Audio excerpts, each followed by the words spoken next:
ای امتای پیامبر خوب دقت کنین.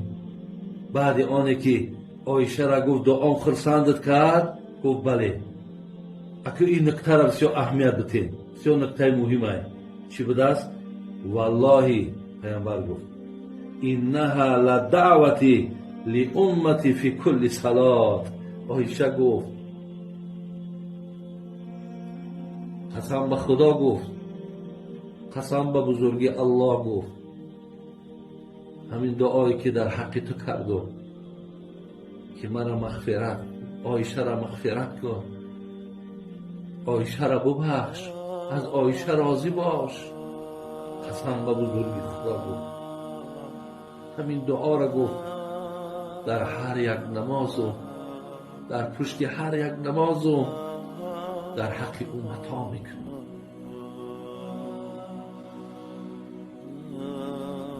در حق امتا میکنم، دعا میکنم که خدای مهربان امتای من مبتلای دنیا شدن، امتای من برای دنیاشان نمازهاشون را تأخیر میکنن، نمیخوانن. امتای من بی حیا شدن، امتای من دیگر از قهر تو نمیترسن. ای الله مهربان امتا ما مغفرت کن، امتا ما ببخش. این دعا را من در حق امتا میکنم.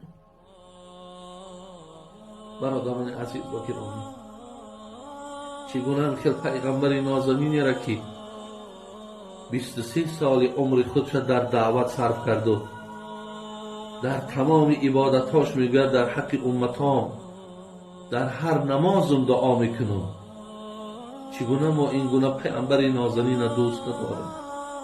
چگونه به قدر محبت این حضرت نرسیم؟ چگونه سنت های این پیغمبر نازنین بالای چشم نکنیم؟ چگونه هر روزی که از سحر تا بیگاه شود من نگویم که اللهم صل علی محمد و علی آل محمد؟ چرا من صلوات در حقش نفرستم؟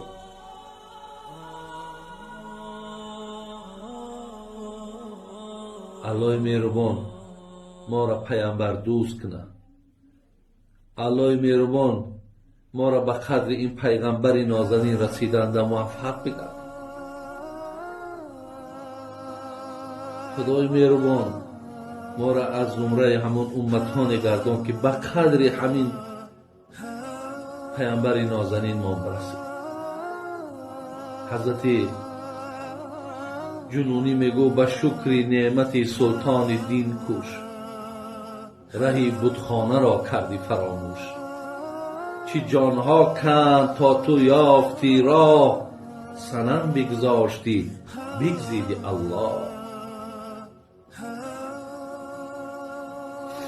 الله را سپاسگزاری میکنیم که از راه های بتخانه، از راه های بی خدایی به آمدن این حضرت ما نجات یافتیم و برای عبادت ما به مسجد میریم، به بتخانه نمیریم.